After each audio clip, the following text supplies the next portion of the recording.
Friends দেখো কি সুন্দর ফুল ফুটেছে। এর আগেও ফুল ফুটেছে একটা দুটো করে, কিন্তু আজকে দেখো অনেকগুলো ফুল ফুটেছে। একটা দুটো তিনটে চারটে পাঁচটা। আর কি সুন্দর লাগছে বলো। এগুলো আমার কাছে অনেকগুলো কালার ভ্যারাইটি আছে। তো আপাতত এই কটাতে এই হ্যাঙ্গিং টাইপের করে রেখেছিলাম একটা।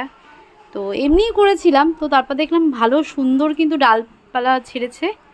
তো এরপরে আরও কিছু এরকম প্লাস্টিকের বোতলগুলোকে রং করে করা রয়েছে। শুধু মাটির অভাবে আমি লাগাতে পারছি না। কিছুদিন পরে মাটিও চলে আসবে, তারপরে এগুলো লাগিয়ে দেবো। দেখো প্রত্যেক কটা কি সুন্দর লাগছে।